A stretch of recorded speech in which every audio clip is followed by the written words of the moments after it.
여러분 반갑습니다. 어, 진짜 어려운 시기에 이 코로나 시기에 교회를 개척해서 또 이렇게 아름답게 이렇게 목회를 꾸려 가시는 목사님 그리고 성도님들을 보면서 참 우리가 메마른 땅에 이제 백합화가 핀다 그러잖아요. 그래서 사람이 마음이 깨끗하면은 열정만 있으면은 환경은 문제가 되지 않는구나 그런 생각을 했습니다. 제가 차를 타고 이렇게 오는데 들이몬 교회 건물이 주변 건물하고는 좀 다르죠. 외장 도색이 좀 달라요. 확 들어오더라고요. 주차를 어디다 할까 하니까 마침 또 도서관이 있어요. 도서관 주차장에 주차하고 그리고 예배당 딱 들어왔는데 들어가니까 식당이에요. 그래서 반찬이 너무너무 그냥 어떻게 이렇게 귀한 반찬을 그것도 또 목사님 말씀을 들어보니까 저를 위해서 특별히 준비한 나물이라 그러더라고요. 뭐 어쨌든 저는 그냥 그렇게 믿고 있으려고 그래요. 그거 다 먹어야 되는데 제가 3분의 2밖에 못 먹었습니다. 나머지는 싸가야 되는지 어쩐지 모르겠어요. 그래서 교회가 궁금했어요. 이렇게 저기 교회는 또 어떻게 해놨을까 하고 딱 들어오는 순간 또 아주 심플하고 모던하고 제가 심플한 거 굉장히 좋아하거든요. 굉장히 심플하고 또 모던해요. 그래서 이 교회의 분위기를 전체적으로 읽을 수 있는 그 짧은 시간이지만 저는 그런 느낌을 가졌습니다. 그래서 많은 사람들이 그렇게 얘기를 하잖아요. 요새 개척교회 너무 힘들어 이렇게 얘기를 하잖아요. 물론 힘들어요.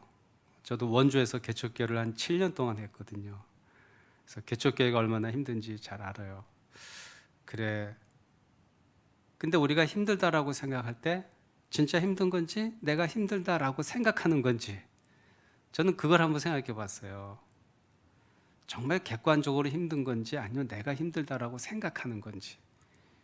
가만 생각해 보니까 결론은 이거였어요. 내가 힘들다라고 생각하는 거예요. 힘들다라고 생각하면서 다 하거든요. 다 해요. 단지 힘들다 이렇게 생각하는 것뿐이에요. 그래서 개척교회를 이렇게 힘이 들지만 기쁘다고 생각하고 우리의 소명이라고 생각하고 정말 따뜻한 마음을 가지고 이렇게 교회를 꾸려가면은 이게 참 아름답다. 정말 그리스도의 빛과 소금이 되는 거다. 그런 생각을 하게 됐습니다. 근데 제가 오늘 첫 번째 강사라고 하는데 아마 이제 이후의 강사들은 저보다 다 잘할 거예요. 그래서 첫 번째 강사는 가장 특강을 못한 강사로 이렇게 기억돼도 좋겠어요. 어정쩡하게 되면 여러분들 기억에 사라지거든요. 뭔가 특별해야 돼. 제가 아주 잘하지는 못하니 형편없는 특강을 하고 갔어? 기억에 남을 거잖아요. 그렇죠? 그래서 어떤 주제 갖고 이야기할까 하다가 목사님께서 그 세대 간의 소통에 관한 그런 주제를 저한테 주셨어요. 그래서 그 주제를 우리가 한 짧은 시간이지만 같이 한번 생각해 보려고 합니다. 그래서 본격적으로 소통에 대해서 이야기를 하기 전에 먼저 드리고 싶은 이야기가 자, 여러분 하나님은 사랑이다 맞나요? 맞아요. 하나님은 미움이다?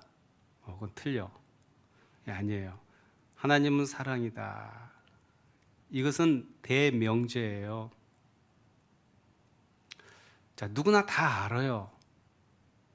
근데 어떤 사람은 삶 속에서 하나님의 사랑을 인지를 하고 살아가는 사람이 있고 어떤 사람은 하나님은 사랑인지 알면서 하나님이 사랑이라고 하는 것을 삶 속에서 인지하고 못하고 살아가는 성도들도 굉장히 많아요.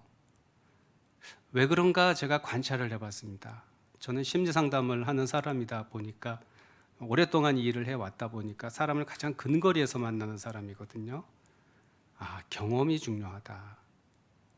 하나님의 사랑을 삶 속에서 어떻게 경험을 했는가, 그게 중요한 거지.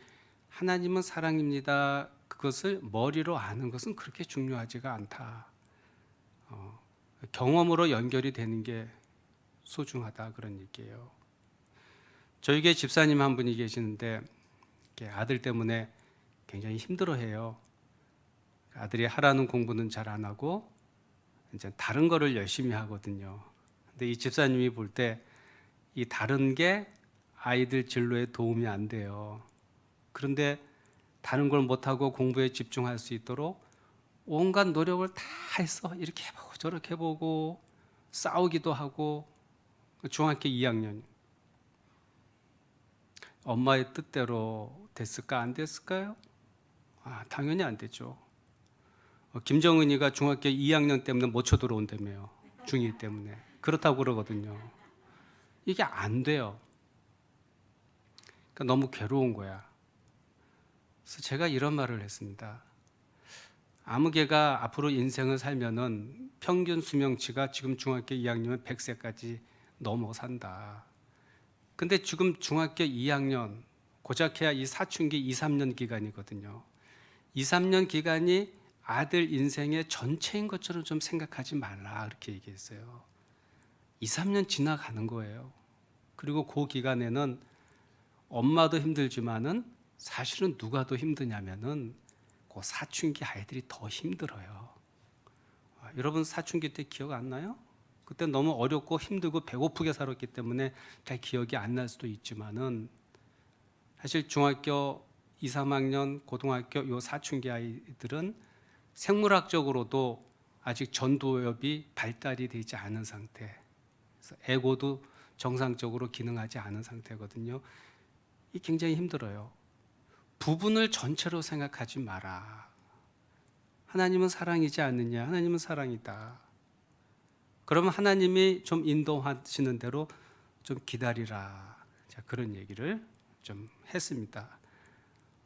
저야 애들이 다 컸으니까 이렇게 이야기를 한다 이렇게 얘기할지 모르지만 저 역시 아이들을 키우면서 그런 고민을 늘 해왔거든요. 예. 자, 그러면은 기성세대하고 신세대, 제가 편의상 시니어, 주니어 그냥 그렇게 얘기를 할 거예요. 뭐 주니어가 뭐 40대가 될 수도 있겠어요. 20대가 될 수도 있고 편의상 그렇게 얘기하려고 그래요. 시니어, 주니어. 이게 대화가 잘 안 된다. 대화가 잘 안 되는 게 정상 같아요? 아니면 비정상 같아요? 대화가 잘 안 되는 게 정상이에요. 대화가 잘 안 되는 게 정상이다. 왜 대화가 잘 안 되는지 한번 말씀을 드려볼게요. 시니어들은 60, 70 이렇게 사시면서 인생에 많은 경험을 했어요. 그래서 어떤 외부 자극이 온다 하더라도 그 자극이 강하게 느껴지지가 않아요. 어떤 힘든 일이 생겨도 비교적 평안한 마음으로 맞아들여요. 그 이제 노인의 지혜라고 하는 거거든요. 인생에 많은 경험을 했기 때문에 그 경험들이 내 마음속에 이렇게 농축이 돼 있어요. 그런데 주니어들은 그가 경험하는 모든 것들이 다 새로워요.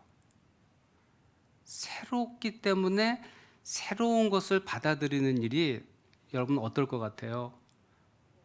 어렵고 새로운 일을 받아들이는 게 신나면서도 또 한편은 불안한 거예요. 그걸 우리가 알아야 돼요. 그러니까 여러분 자녀들이 새로운 것을 받아들일 때, 사회생활 할 때 늘 새로운 걸 받아들여야 되거든요. 그게 신나는 일이고 희망적이면서도 또 한편은 불안해요. 그래서 이런 주니어들은 이제 막 경험으로 뭔가를 막 배우려고 하는 단계에 있는 세대예요. 그러니까 시니어는 경험을 통해서 많은 걸 배웠어. 주니어는 경험을 통해서 이제 막 배워가고 있는 거예요. 근데 시니어들은 이렇게 생각해. 우리가 먼저 앞선 인생의 경험이 있으니 내 경험을 통해서 뭔가를 가르쳐 주기를 원하죠. 여러분 그런 거 있을 거잖아요. 그렇죠? 그래서 여러분들이 내가 지금까지 인생을 살아보니 인생이 이러이러하다 하고 여러분 자녀들에게 가르친다는 얘기죠. 그러면 자녀들이 잘 듣나요? 안 듣나요? 안 듣죠? 그게 이상한 거 아니에요? 정상이에요. 왜 안 들을까요? 잔소리로 들려요. 왜? 예, 경험을 안 해봐서. 주니어들은 부모를 통해서 배우려고 하지 않아요. 그들 경험을 통해서 배우려고 그래요. 부모들이 자녀들에게 해주는 이야기 있죠? 여러분들이 다 여러분들 자녀들을 위하는 거라 해서 해주는 이야기들, 그게요 유튜브에 더 잘 정리가 돼 있어요. 여러분들이 아무리 잘해도 유튜버만큼 잘하진 않아. 그렇게 다 잔소리로 들리는 거예요. 요새 시니어들 유튜브를 얼마나 많이 봅니까? 그리고 이미 아이들이 사춘기가 되면은 부모의 가르침으로 아이들이 변화하려고 안 해요. 이미 사춘기 딱 진입을 하잖아요. 부모의 가르침은 의미가 없어져요. 그 뭐가 아이들한테 변화시키고 아이들의 영향을 주냐? 가르치면 안 돼. 부모의 삶이라고 해가지고 제가 완벽한 삶을 얘기하는 건 아닙니다. 그냥 그 가정이 가지고 있는 고유한 분위기 있죠? 거기에 영향을 받는 거지 가르치는 거로 영향을 받지는 않는다는 얘기예요. 그런데 옛날은 좀 상황이 달라요. 이조 시대라든가 불과 100년 전만 하더라도 그때는 지식을 모든 사람이 공유하진 않았어요. 공부한 사람만 공유하고 있었거든요. 그래서 연장자들이 아랫사람들에게 가르쳐주면 아랫사람은 그게 다 새로워요. 그래서 이렇게 잘 듣는다는 얘기죠. 지금은 시대가 바뀌었다고 하는 거. 예? 손 안에 스마트폰 안에 모든 게 다 있고 자기들 또래 어떤 네트워크가 있거든요. 그래서 부모를 통해서 가르침을 잘 받으려고 안 해요. 그리고 손만 내밀어 돈만 달라고. 부모의 역할은 돈만 대주면 끝이에요. 이렇게 돼버렸어요. 지금 시대가. 그래서 소통을 좀 하고 싶다. 그러면은 이게 쉬운 얘기는 아니에요. 첫째, 가르치려고 하면 안 돼요. 일단 사춘기 딱 진입한 사춘기만 돼도 부모가 가르치려면 애들이 저항을 해버려요. 가르치려고 하면 안 된다. 그래도 가르치고 싶어요. 막 가르치고 돼야 돼. 가르쳐야지만 하나님이 기뻐하실 것 같아요. 그러면 어떻게 하나 되면요, 화장실 가서 거울을 보고 내가 나에게 가르치는 거야. 그래도요, 제가 이렇게 얘기를 해도 아무래도 좀 답답하면 가르치고 싶을 때가 있고 좀 가르치기도 합니다. 그러나 우리가 그런 인식은 좀 해야 돼요. 아무래도 가르치게 되지 그게 안 되겠습니까? 그러나 이런 인식은 있어야 돼요. 이 가르침으로 애가 바뀌는 건 아니다. 그렇죠? 그럼 답답하잖아요. 부모 마음 답답하거든요. 이 답답한 감정을 어떻게 해야 되냐면 다른 데서 풀어야 돼요. 다른 데서 풀어야 돼요. 그리고 이제 이 아이하고 이제 관계를 좀 개선해 나가고 싶다 그러면은 이 좋은 방법인데, 좀 수평적인 관계에서 이 대화를 해주는 거, 그건 굉장히 좋아요. 근데 그게 잘 안 돼요. 나 답답하거든요. 걱정이 돼. 우리 아이가 나한테만 그러는 건가? 집 밖에 나가서도 그러는 게 아닌가? 이게 걱정이 돼요. 걱정하지 마세요. 아이들이 집 밖에 나가서는 집에서 하는 것처럼 하지 않아요. 아이들은 집에서 부모에게 막 이렇게 부모를 힘들게 할 때 아이들은 자기 밑바닥에서 올라오는 불안한 감정, 불쾌한 감정 이런 것들을 다 부모에게 발산을 하는 거예요. 참 못됐죠. 부모가 좀 힘들어. 말도 막 하고 그래요. 바깥에 가서는 그렇지 않는다. 여러분 이런 말 있잖아. 집안에서 새는 바가지 바깥에서도 샌다. 근데 그건 옛날 말이에요. 이제 그 말 믿지 마세요. 자, 저는 심리 상담을 하는 사람으로서 한 가지 더 이야기할 게 있어요. 집에서 부모님한테 고분고분 순종하고 잘 맞추는 아이하고 부모님 좀 피곤하게 하고 자기 이야기 땡땡 얘기하고 어떤 아이가 사회생활을 하게 되면 더 자신감을 가지고 할 것 같아요? 그렇죠? 그러니까 기도하세요. 우리 아이가 우리 부모에게 좀 땡땡거리게 해달라고 막 화내고 막 공격하게 해달라고 그렇게 기도해야지. 이게 진짜예요. 도널드 위니카시라고 하는 위대한 심리학자가 무슨 얘기를 했냐면은 아이들이 부모를 막 힘들게 하고 해서는 안 될 짓을 하고 그런 거 왜 그렇게 하냐? 아이들이 자기의 존재감을 과시하려고 그렇게 한다는 거야. 그래도 부모는 받아주기 때문에. 이런 아이들은 가능성이 있다. 이런 아이가 더 창의적이고 진취적이고 취업을 하게 되면 인간관계도 더 좋다. 근데 어떤 아이는 부모님에게 막 맞추는 아이들이 있어요. 그럼 부모님은 편해 안 편해요? 잠깐은 편해요. 이게 엄친아가 되는 거예요. 부모는 편해. 그러나 이런 애들이 바깥에 나가면은 자기 주장을 제대로 못하는 경우가 굉장히 많이 있더라. 그래서 두 가지를 딱 우리는 기억할 필요가 있어요. 첫 번째, 이 세대 차이, 지금의 세대 차이는 이게 쉽게 좁혀지지가 않아요. 그래서 가장 좋은 것은요, 애들 빨리 커갖고 다 내보내는 거예요. 그리고 두 분만 사세요. 그 애물단지예요, 그렇죠? 이 사람 맨날 돈만 달래고요, 고마운지도 몰라요 또. 근데 바깥에서도 그러지는 않아요. 그건 염려 안 해도 돼요. 아, 소통이 잘 안 된다. 이게 맞는 거다. 문화 차이가 너무 많아요.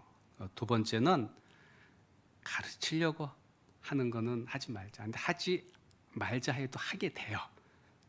근데 대부분 여러분 경험을 했을 거예요. 가르치려고 하게 되면 아이들이 저항을 탁 하거든요. 가르쳤다고 애들이 변화되는 게 아니다. 그런 인식을 딱 갖고 있어야 돼요. 그리고 세 번째 가장 좋은 방법은 아이들하고 동급에서 커뮤니케이션, 소통을 해주는 거거든요. 요새 캠핑이 유행이더라고요. 근데 같이 캠핑을 가는 건 그런 의미에서 좋아요. 그래서 일이 분담이 되거든요. 그리고 집을 떠났잖아요. 그러면 가족끼리 묘한 결속력이라는 게 생기거든요. 그래서 똑같은 눈높이에서 대화를 해주는 게 굉장히 좋다.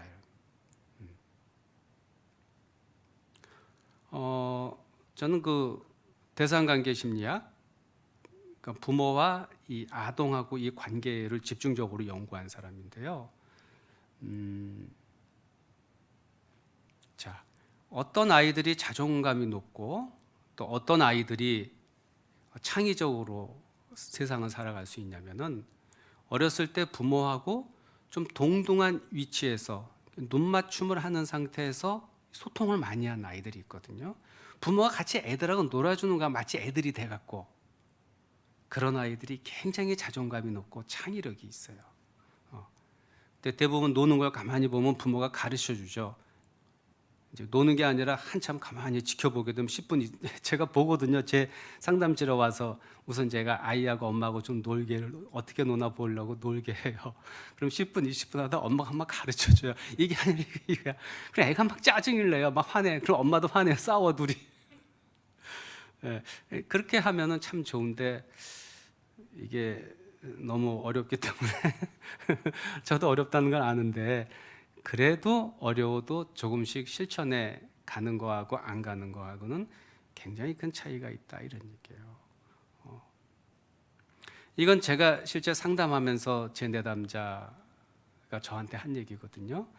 나이가 20대 중반이 된 여성이었는데 이제 미국에서 유학을 가가지고 이제 미국에서 의전을 가려고 그랬는데 얘가 의전이 자기 희망하고 너무나 거리가 멀다. 나는 의사 되고 싶은 생각 추 없다 해가지고 한국에 와버렸어요. 그리고 뭐를 하냐면은 영어 강사를 이렇게 하고 다녔는데 진짜 부모 입장에서 보면은 중학교 때부터 보내는데 얼마나 많은 돈이 들어갔어요. 그렇죠? 진짜 아까운데 어떻게 하겠어요. 그래서 부모는 그렇게 받아들이는데 할아버지 할머니, 그렇죠? 할아버지 할머니 명절 때마다 가고 가끔 인사드리러 가잖아요. 그러면 할아버지 할머니가 더 속 타는 거예요. 그래도 손주가 미국 의사라고 하는 그 자랑스럽게 얘기하고 싶었는데 이건 뭐 의사가 아니라 돌아와 갖고 영어 강사나 하고 있어 이렇게 돼버린 거죠. 그래서 이 손주만 보면은 다 손주를 위해서 잔소리를 하는 거예요. 네가 나이 몇 살이니? 너도 이제 곧 시집도 가야 되는데 너 몸매가 그게 뭐니? 몸매 관리해야지. 언제까지 학원 강사를 할 거니? 공부해서 아니면 시험을 봐서 제대로 된 직장을 다녀라. 아니면 지금이라도 미국에 가서 어떻게 좀 의전을 가도록 해라. 그러니까 걱정이 되니까 계속. 근데 할머니 할아버지는 다 이게 누구를 위한 거예요? 사실은 손녀를 위한 게 아니에요. 누구를 위한 거? 자기를 위한 거예요. 가서 우리 손녀가 미국 의사 이거 얘기하고 싶은 거야. 이걸 나르시시즘이라고 얘기하는 건데요. 그 얘기할 때마다 손녀 너무 고통스러운데 할머니 할아버지니까 말을 못 하는 거야. 진짜 손녀를 위하는 거라면은 손녀가 들어서 좋은 말을 해줘야 되거든요. 손녀를 힐링하는 얘기를 해줘야 되고 손녀가 진짜 원하는 게 뭔가 거기에 박수 쳐주는 게 손녀를 위하는 거거든요. 근데 자기가 원하는 걸 손녀는 원하지 않는데 막 푸시해갖고 다 너를 위한 거다 갖다만 오면은 정말 이 아가씨가 머리가 돌아버려요. 그래서 명절 때만 되면 벌써부터 이제 심장이 두근두근 거리고 가기가 싫어져요. 근데 반면에 외조부 댁에 가게 되면 외조부 댁은 두 분 다 교사를 하다가 은퇴를 하신 분인데 외조부 댁에 가게 되면은 진로에 관해서 하나도 물어보지를 않아요. 왜 그분들이라고 왜 생각이 없겠어요? 근데 지금 상황이 이렇게 됐을 때 누가 가장 힘드냐면요. 사실은 이 손녀가 힘든 거예요. 할머니 할아버지는 자기 인생 다 사셨어요. 힘든 건 얘가 힘든 거거든. 그러니까 외조부는 소위 잔소리를 안 하는 거예요. 그냥 이야기 들어주고 맛있는 거 같이 밥해서 먹고 이야기 들어주고 같이 맞장구 쳐주고 손녀가 불편해할 수 있는 진로 문제라든가 이런 구체적인 문제들이 있잖아요. 얘기를 안 해요. 거기에 대해서 누가 더 많이 고민하냐면 당사자가 더 고민을 많이 하거든요. 그래서 얘가 꼭 갔다 오고 양가를 갔다 오고 나서 상담실에 와서 하는 얘기가 있어요. 친조부 댁에 가게 되면은 너무너무 스트레스 받아서 정말 우리 할머니, 우리 할아버지가 아니었으면 좋겠대요. 그리고 외조부 댁 가면 너무 좋대. 또 가고 싶대. 친조부 댁에 가게 되면 막 분노, 반발심이 생긴다는 거예요. 근데 외조부 댁에 가게 되면 내가 뭔가를 해야 되는데 그런 생각이 들더라는 거야. 사실 외조부는 뭔가 하란 말 안 했거든요.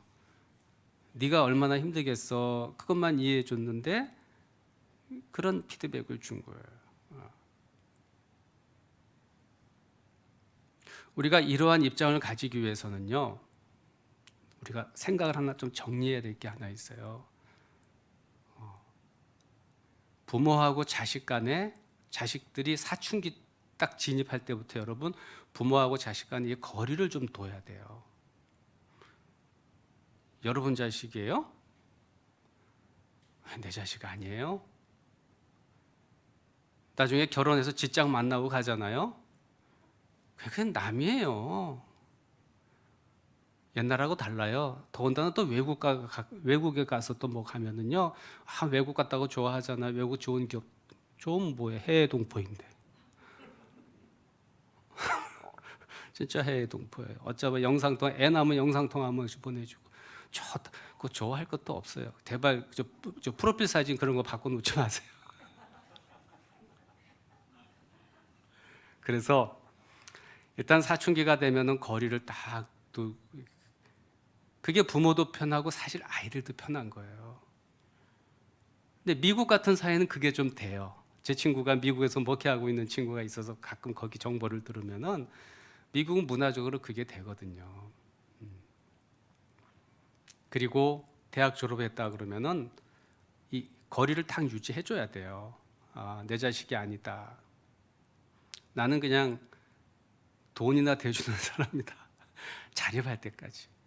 요새는 경기가 하도 힘들어서 자립하려면 더 많은 시간이 걸리더라고요. 그래서 우리는 신앙 안에서 이걸 해결하는 방법이 있죠. 누구 자식이라고? 하나님의 자식이에요. 사실 엄밀하게 얘기하게 되면 여러분도 하나님의 자식이고 자식도 하나님의 자식이에요. 확률이 같아요. 그렇지 않아요? 같잖아요. 사실 이렇게 생각하는 게 편한 거예요. 하나님의 자식이면은 그냥 하나님께서 이 아이를 통해서 계획하신 거 있잖아요. 세월이 흐르면 다 그렇게 살아가기 마련이에요. 근데 부모가 왜 달달달달 그러냐면은 자기 욕망 때문에 그러는 거예요. 자기 욕구 때문에. 자꾸 또 비교하는 거 이런 것 때문에 그러는 거거든요. 그리고 한국 사람이 특히 자식에게 집착을 많이 하는데 이것 좀 벗어나기 위해서는 부모가요. 자식에게 집착할 수 있는 에너지를 다른 데 투여할 수 있는 그게 뭐가 좀 있어야 돼요. 그럼 일생을 자식을 위해서 살아요? 손주 나면 손주 프로필 사진을 올라오고 맨날 손주나 보러 다니고 내 인생은 어떻게 해, 내 인생은. 그리고 손주 보느라고 나중에 이제 허리 아프고 그렇죠. 그래서 이제 다 자기 인생 살기 마련이거든요. 다 살아가기 마련이에요. 그러니 자식에게 손주에게 올인을 하지 않아도 여러분이 행복할 수 있는 여러분들의 삶을 만들어갈 수 있는 뭐가 좀 있어야 돼요. 나는 뭐가 있을까 한번 생각해 보세요. 뭐가 있을까? 신앙생활 열심히 하는 것도 방법이에요. 교회 봉사하는 것도 방법이고. 중년 여성들이 흔하게 하는 것이 있어요. 제가 뭐 상담대학원 올해 강의 나가다 보니까 중년 여성들이 되게 많아요. 상담대학원에. 그림을 그리더라고요. 그림을 배우러 다니더라고요. 약간 경제적으로 여유 있는 사람들은 그렇게 행복하고 좋대요. 아니면 뭐 직업을 또 제2의 직업을 가진다든가. 이전에는 아이들 양육 때문에 하지 못했지만은 지금은 할 수 있는 어떤 새로운 취미 갖는 거 그것도 굉장히 중요하다 그런 얘기. 저는 오늘 여러분들한테 말씀을 드리면서 제 이야기가 그냥 허공을 도는 그런 이야기가 되지 않기 위해서 제가 목사님한테 부탁을 좀 드렸어요. 교인들이 실제로 어떤 문제를 가지고 있는지 좀 질문지를 좀 한번 만들어서 저한테 달라 했더니 사례 1에서 사례 4까지 이제 네 분의 어떤 지금 자녀 관계에서 가지고 있는 어려움들을 이렇게 정리를 해갖고 왔는데 제가 이걸 읽어드릴 수는 없어요, 그렇죠? 이제 이거를 기록하신 분, 이 사람을 보호를 해야 되니까 그래서 이걸 다 읽어드리지는 않지만은 이런 이야기가 굉장히 실제적인 이야기들이에요, 사실은. 그래서 여기에 대해서 제가 일반적인 이야기만 좀 할 거예요. 더 구체적이고 어떻게 내가 문제를 해결해 가냐 이거는 개인의 이야기를 좀 더 구체적으로 얘기를 들어야 되거든요. 그러나 거기까지는 우리가 진행할 수 없으니까 그냥 일반적인 관점에서만 제가 한번 정리를 한번 해보려고 그래요. 자, 첫 번째가 이제 그 신앙의 차이 문제예요. 신앙의 차이. 자, 여러분들의 신앙관하고 여러분 자녀의 신앙관 잘 맞아요. 우리 아이들 신앙생활 거 잘 마음에 드나요? 마음에 안 들어. 이게 다 마음에 안 들어요. 근데 뭐하러 끼고 살아요? 갖다 버리죠. 마음에 드는 거 하나도 없는데. 예, 그래요. 제가 목회만 하다가 목회하니까 우리 아이들 제가 목사니까 교회 열심히 나와야 되잖아요. 그렇죠? 항상 교회 제 1등으로 나오잖아요. 아주 뭐 또 교학교 선생님 말씀을 잘 듣고. 그리고 제가 이제 원주에서 경찰대학으로 딱 와서 경찰대학 교회 담임을 하게 되는데 우리 아들이 그러면서 제가 그때부터 상담을 시작했거든요. 이제 학교에서 가정 형편을 조사하려고 써내는 거 있어요. 아버지 직업난이 있어요. 원주에서 제가 목회할 때는 항상 목사 이렇게 썼어요. 근데 얘가 의사라고 썼어? 초등학교 4학년 때. 너 왜 의사라고 썼냐? 아빠 상담하잖아. 그래도 난 의사는 아니지. 왜 의사라고 썼냐면은 아버지가 목사라는 게 싫은 거예요. 아버지가 목사면 학교 가서도 아이들이 목사 아들 그러면 다르게 본다는 거지. 제가 일반 목회를 그만두고 경찰대학 갔을 때 아이들은 그야말로 야호 하고 그러고 있었던 거예요. 드디어 아빠로부터 해방이다. 초등학생하고 중학생이었는데 그때가 그러니까 우리는 이젠 그 당시만 하더라도 우리가 생각하는 어떤 신앙의 형태를 자녀들에게 좀 가르치려고 했는데 물론 안 돼요. 그래서 이 신앙의 차이라고 하는 것이 있을 수밖에 없고 특별히 아이들이 보통 사춘기가만 되면은 신앙이 조금 흔들려요. 사춘기 이전에는 교회 선생님이 가르쳐준 대로 그대로 받아들이다가 사춘기 되면 정체성 혼란이 오면서 신앙도 약간 흔들리게 되거든요. 근데 여기서 중요한 건 뭐냐면은 사춘기 때는 아이들이 신앙으로 좀 흔들릴 때다. 그거 자꾸 강압을 하게 되면요. 강압을 하면 어떻게 될 것 같아요? 힘들고 오히려 또 교회를 안 나가 더 멀어질 수가 있어요. 여러분 어거스틴의 엄마가 누구죠? 모니카. 모니카가 어떤 사람이에요? 여러분 그렇게 하면 알 거야. 어거스틴을 위해서 열심히 기도해서 타락한 어거스틴이 이교대에 빠져있던 어거스틴이 하나님의 그렇게만 알고 있죠. 잘못 알고 있는 거예요. 이야기를 너무 아주 해피하게 꾸몄어요. 실은 어거스틴이 모니카 어떤 사람이냐면 저는 이제 이쪽 분야 공부했으니까 종교 심리학을 좀 했으니까 그쪽 관심 있게 연구를 하거든요. 모니카가 어떤 사람이었냐면요. 굉장히 침범하는 엄마예요. 요즘 말로 이야기하게 되면 자기 아들에게 과잉으로 몰입하는 엄마예요. 그도 그럴 수밖에 없었어. 어거스틴의 아버지는 이교도고 투박하고 어거스틴의 엄마 모니카하고 아버지가 사이가 어땠을 것 같아요? 좋았다 나빴다? 그걸 어떻게 알아요 여러분? 그냥 감으로 알죠. 나빴어요. 왜 나빴냐? 감으로 알아요. 아들한테 몰입하는 엄마는 대체로 남편하고 관계가 안 좋아요. 그러다 보니까 어거스틴 엄마가 막 몰입을 해버린 거예요. 그리고 과잉 신앙을 막 주입해버린 거예요. 어거스틴이 그냥 이 젊은 어거스틴 패기가 있고 막 정열적인 어거스틴이 열받았어. 그래서 집을 나가잖아요. 그 집을 나가는 거야. 엄마를 떠나는 거야. 그리고 엄마는 하나님을 믿잖아요. 그런 엄마가 아주 싫어. 그러니까 엄마가 가장 싫어하는 이교도로 가버리는 거예요. 그게 뭐야? 엄마에 대해서 반항하는 거였어요. 그래서 어거스틴 이교도로 간 거예요. 엄마를 자꾸 떠났고 어머니는 그냥 막 그렇게 막 몰아붙이는 그런 사람이었어요. 어머니의 사랑이 막 몰아붙여요. 숨이 끊어질 정도로. 근데 그건 어거스틴의 감정을 전혀 헤아리지 않고 엄마가 일방적으로만 퍼붓는 거거든요. 나 엄마 싫어. 나 엄마가 믿는 하나님도 싫어. 나 이교도로 갈 거야. 그래서 만이교로 가버린 거예요. 그러다가 어거스틴이 이제 암브로시우스라고 하는 그 당시 유명한 주교를 만나거든요. 그 주교가 그 당시 교회 지도자예요. 뭐 지금 말로 말하면 뭐 감리사, 감독 뭐 이런 사람 주교라고 하죠.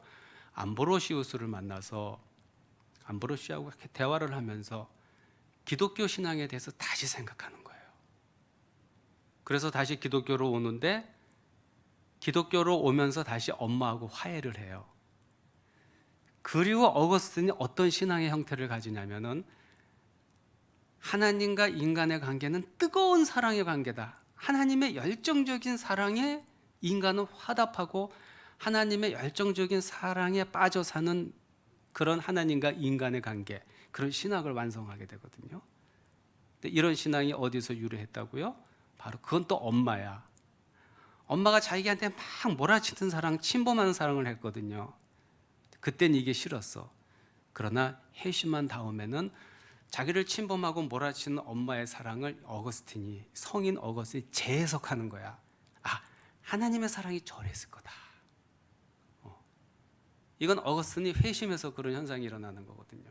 하나님의 사랑이 저랬을 거다 해갖고 찬송가 보면 이런 애 있잖아. 어린이날 부르는 노래인가요? 사랑의 하나님 귀하시니 그거 이제 어거스틴이 작사한 거거든요. 그렇게 됐다 이런 얘기예요. 그래서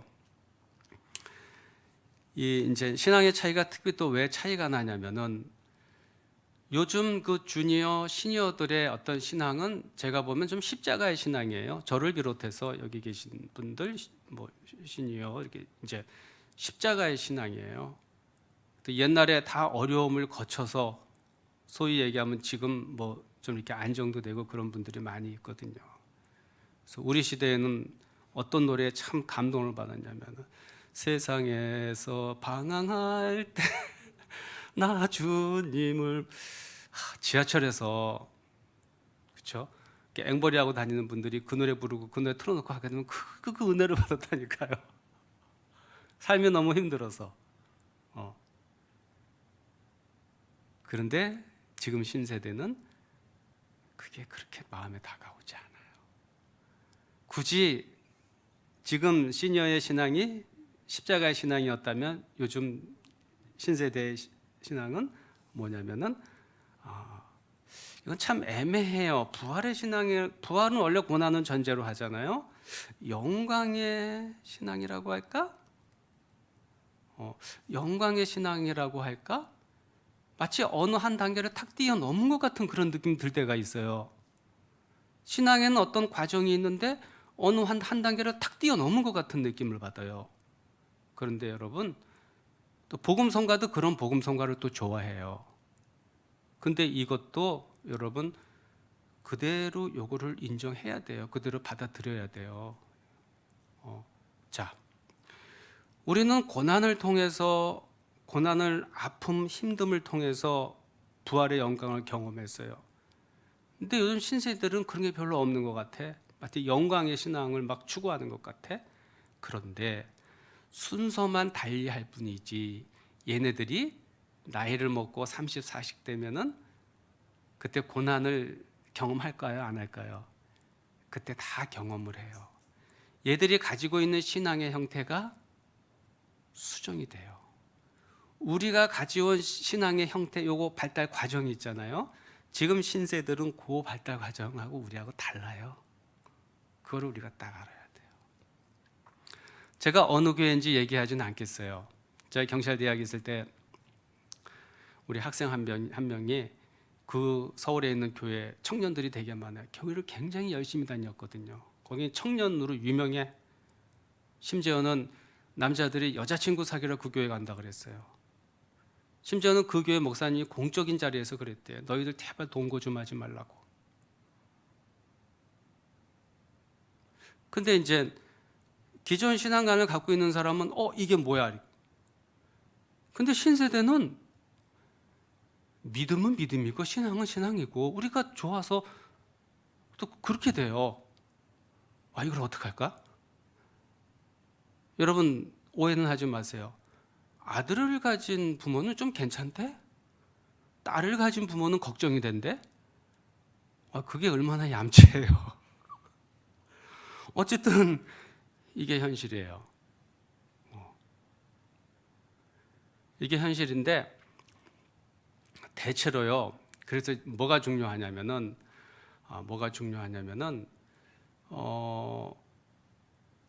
어느 한 가정에서 그 가정 고유한 어떤 신앙의 분위기라고 하는 것이 있어요. 물론 제가 얘기하는 분위기는 완벽한 분위기를 얘기하는 건 아닙니다. 완벽해 보이는 것은 좋지 않아요. 완벽하지 않은 부분도 항상 있게 마련인데 고유한 어떤 그 분위기라는 게 있어요.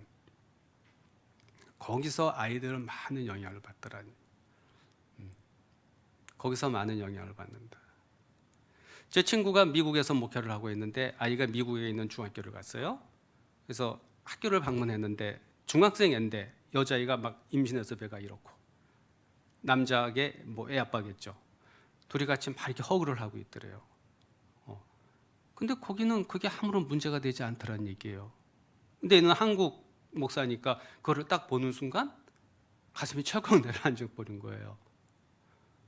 그래서 집에 와가지고 자기네 딸한테 얘기한 거지. 그냥 아버지로서 하고 싶은 얘기를 했대요. 그런데 얘 딸이 내 말을 듣는지 안 듣는지는 모르겠대요. 듣기는 들어요. 근데 얘가 어떤 행동에 옮길지는 그 아버지가 뒤따라갈 수가 없는 거잖아요. 그래서 우리는 살아가면서 중요한 삶의 원칙이나 아니면 교훈들이 있기는 있어요. 우리가 인생의 경험이 풍부하기 때문에.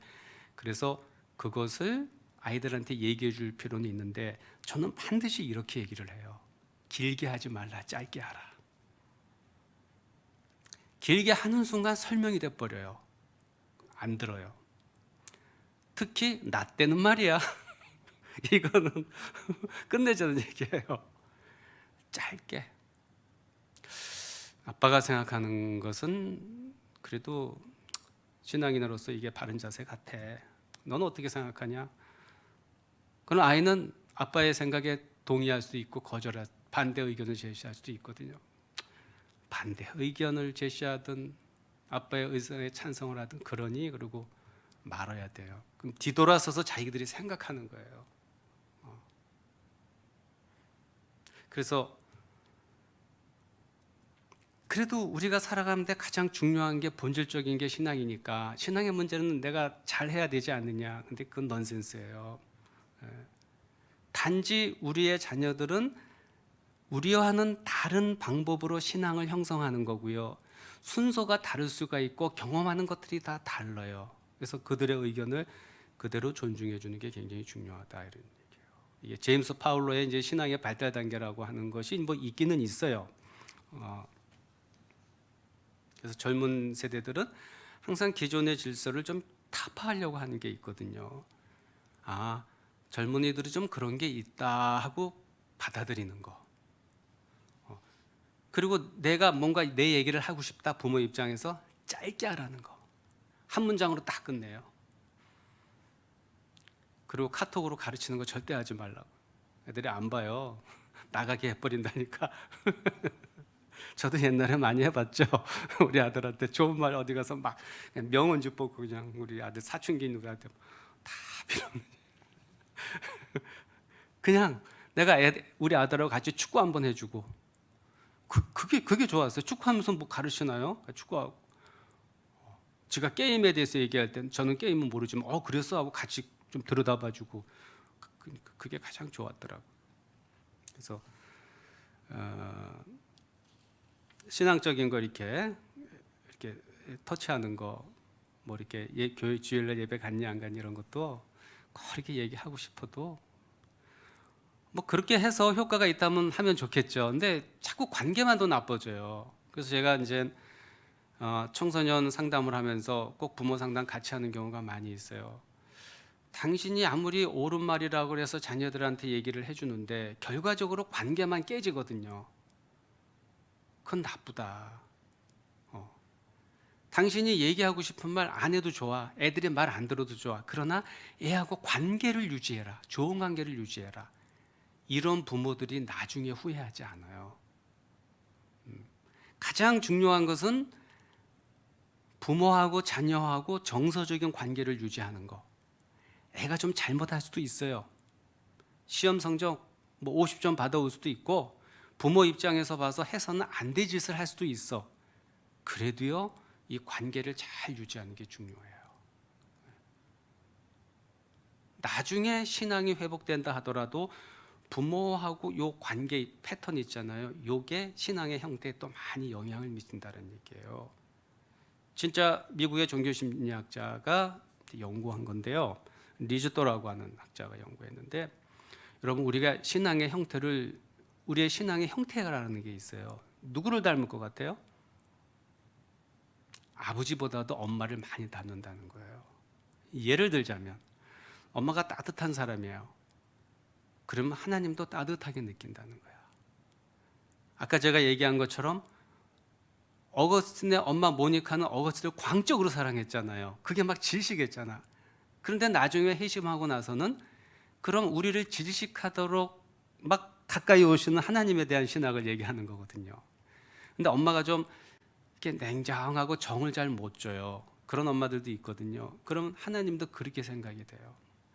엄마가 잔소리를 많이 하게 되면 항상 잔소리 많이 하는 하나님 이미지를 갖고 있어. 그러니까 자꾸 하나님 눈치를 보려고 그러고 이렇게. 그러니까 엄마 경험하고 굉장히 관련이 있더라. 물론 엄마 경험하고 관련이 있는 것이 아니라 아버지 경험하고도 또 관련이 있어요. 그래서 물론 이게 이제 나이가 먹으면서 이게 수정이 되긴 돼요. 그러나 초기에 아이들의 이 신앙의 형태는 부모의 영향을 많이 받는 거예요. 예컨대 자식을 사랑해주지 않으면서 맨날 잔소리하면서 하나님은 사랑이다 그러면 얘는 하나님은 사랑이라고 어디 가서 얘기는 해요. 그러나 자기는 정작 하나님의 사랑을 느끼지 못한다니까요. 그래서 그 얘기 이제 벌써 이렇게 얘기해도 왠지 또 죄책감 느끼는 분들이 있어서 제가 여기까지만 얘기할게요. 뭐 돌아보면은 우리가 잘해준 거 참 많은데 잘 못해준 것만 자꾸 얘기해요. 저도 어제 우리 딸이 친구들 만나고 와서 입이 한 방 나고 왔어요. 그러면서 제가 못해준 것만, 저도 목회를 하다 보니까 경제적으로 못해준 게 많지, 못해준 것만 줄줄 얘기하는 거야. 다 맞거든. 근데 내가 잘해준 것도 많아. 그 얘기는 하나도 얘기 안 해. 나를 막 죄책감 가지게 만들어. 나 그렇지 않아도 오늘 소통에 관해서 얘기하는데 진짜 참았어요. 화를 내고 싶은데 그러면요, 제가 그거 같이 따지잖아요. 그럼 싸워. 그냥 가만히 있어요. 그럼 다음 하루 이틀 지나면 스스로 풀어져요. 스스로 이해를 하거든. 그런 거예요. 자, 그리고 신앙의 문제 이런 거 딱 정리를 하게 되면, 내가 우리도 신앙에 방황하는 과정을 다 거치잖아요. 어쩌면 지금도 방황하고 계실 줄 몰라요. 안 그래요? 그런 것처럼 우리 자녀도 방황의 과정을 거친다는 거. 내가 단계를 밟았잖아요. 꼭 그 단계를 밟지 않는다는 거. 그리고 하나님을 믿으세요. 하나님의 방식이 있을 거다. 하나님의 사람으로 만드는데 이렇게 평탄하게 가게 하나요? 감옥에도 가게 하잖아요. 그렇잖아요. 감옥에도 가게 하고 말할 수 없는 또 실수를 하게 하기도 하고 그런 거거든요. 그건 내 자식이라고 생각하니까 그래. 내 자식 아니에요. 하나님의 자식이니까 학렬이 같다니까요. 자, 그리고 이제 이 세계관의 차이. 아까 이제 두 번째 여기 사례인데, 이 물질적 세계관이 있잖아요. 제가 대학을 다닐 때만 하더라도 약간 낭만이 있었어요.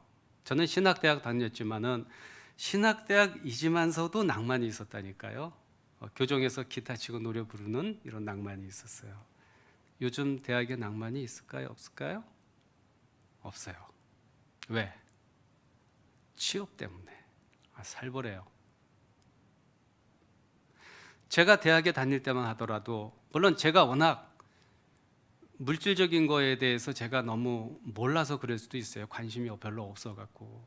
제가 워낙 그래서 그런지요, 우리 아들은 지금 꿈에 이렇게 불풀어 있어요.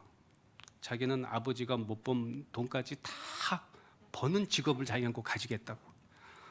아버지가 못 번 돈까지 다 벌겠대요. 그래서 내가 못 바꿔줘요. 벌면 뭐예요? 놔주나요? 지가 다 가져갈 거.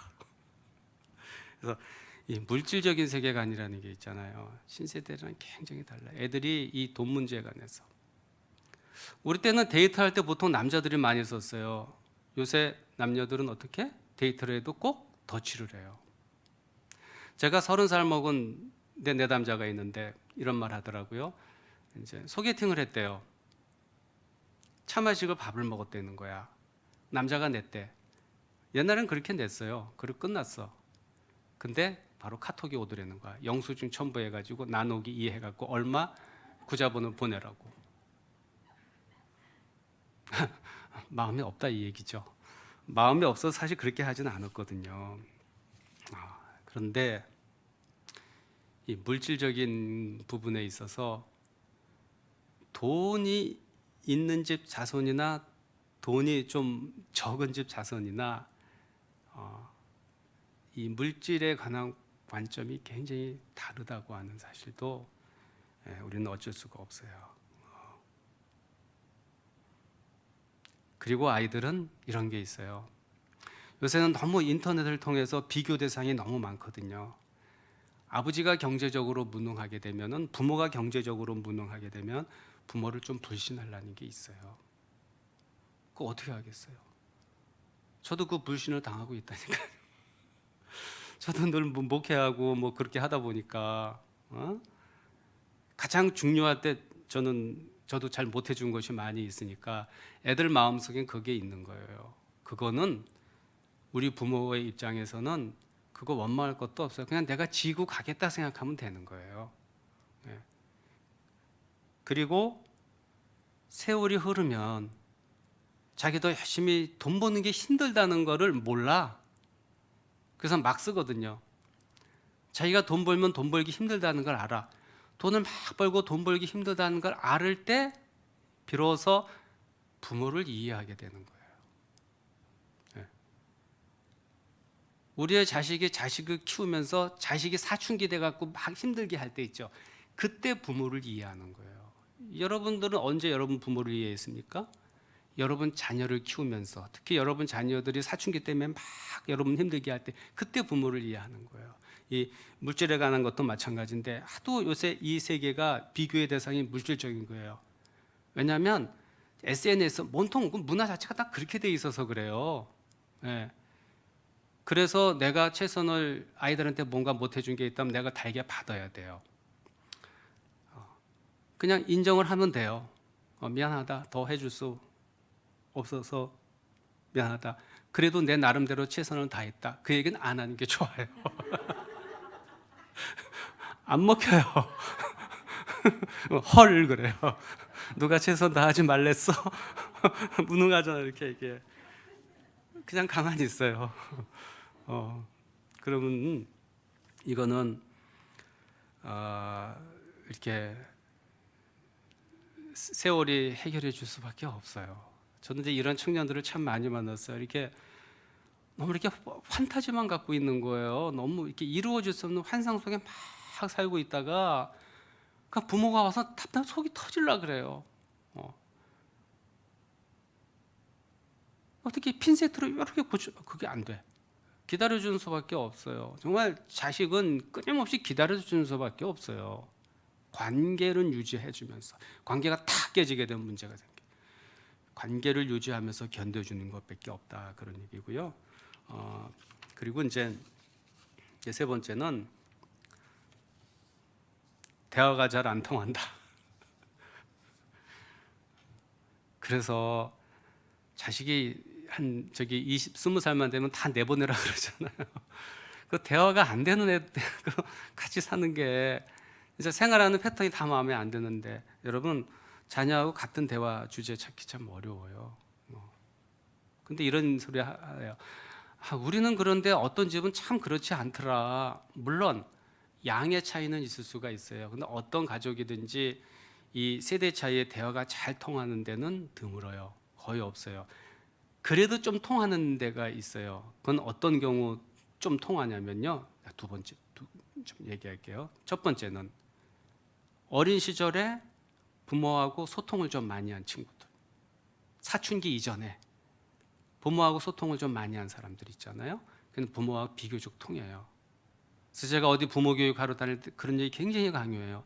사춘기 되면 너무너무 힘들다. 사춘기 이전에는 그래도 부모가 힘을 가지고 있기 때문에 부모가 마음만 먹게 되면 얼마든지 소통해 줄 수 있다. 아버지 같은 경우는 아들하고 좀 많이 놀아줘라. 그럼 그 이유가 편한다 이렇게 얘기하거든요. 그래도 그게 잘 되면 이제 편해. 근데 그 이전에 자식하고 소통이 잘 안 된 경우가 또 되게 많잖아요. 이런 사람은 어떻게 해야 되냐면요. 그러면 이제 애들이 사춘기 이후로 소통이 안 된다는 걸 느껴요. 특히 이제 요새 남아들이 아버지하고 소통이 잘 안 돼요. 그런 원인은 또 있어요. 아버지는 워낙 바쁘게 살고 하다 보니까 저는 엄마가 아버지 몫까지 다 해요, 요즘엔. 그러다 보니까 그런 이유들은 있는데, 이거를 해서 이런 상황에서 중요한 건 뭐냐면은 이러해서 얘가 지금 나하고 소통이 안 된다. 그 원인을 자기 자신한테 둬야 돼요, 부모 입장에서는. 그리고 그 이유락도 내가 사춘기 이전에 얘하고 소통해 주지 못한 것을 사춘기 이후락도 내가 보상해 주겠다. 그리고 아이를 대하는 태도를 조금씩 바꿔 나가면 되는 겁니다. 그래서 아이들 입장에서 볼 때 우리 아빠가 옛날하고 좀 달라졌어? 우리 엄마가 옛날하고 좀 달라졌네?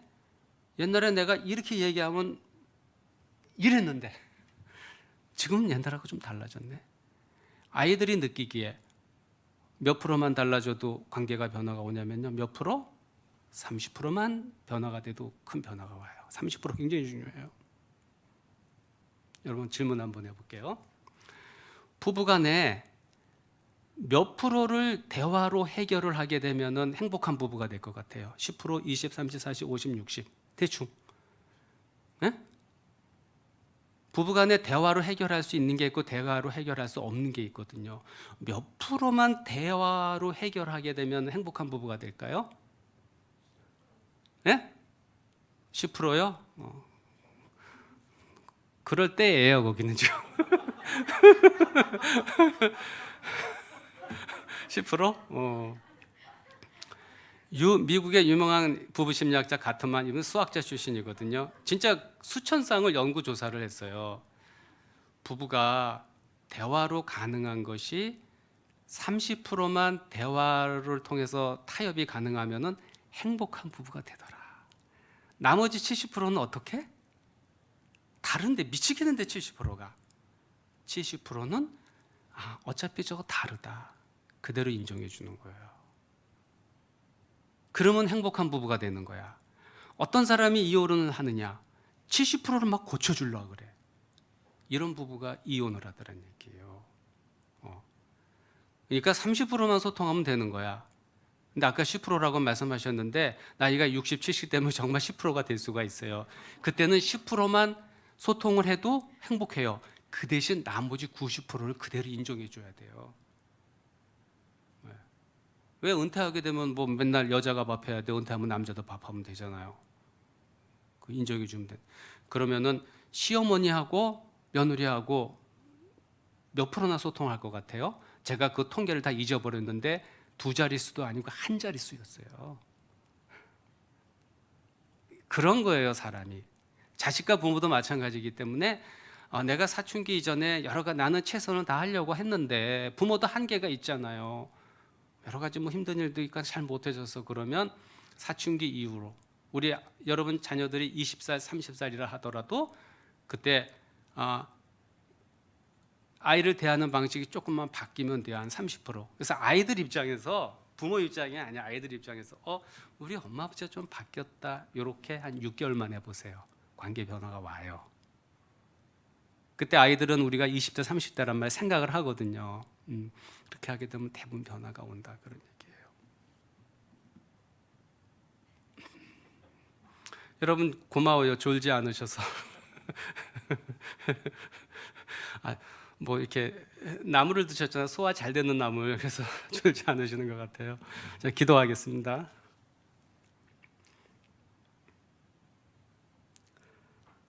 하나님, 이곳에 아름다운 드림온 교회를 창립해 주시고 또 이 교회에 속한 믿음의 성도들이 하나가 되어서 주님 앞에 예배하며 그리스도를 본받는 길을 따라가게 해 주신 것 감사합니다. 이 교회가 진짜 이 어두운 시대에 빛과 소금의 역할을 감당할 수 있도록 주님 도와주시고, 또한 우리가 이제 성장 세대와 정말 갈등 중에 있고 어떻게 이 갈등을 최소화하고 대화로서 서로 화합할 수 있는지, 그런 문제들을 늘 우리들이 가지고 있습니다. 하나님 우리에게 지혜를 주시고, 또 무엇보다도 하나님의 사랑을 믿고 좀 조급하게 굴지 말고 기다리고 인내할 수 있는 그러한 마음으로 우리의 자녀들과 소통할 수 있는 지혜를 허락하여 주시옵소서. 주님의 이름으로 기도드렸습니다. 아멘.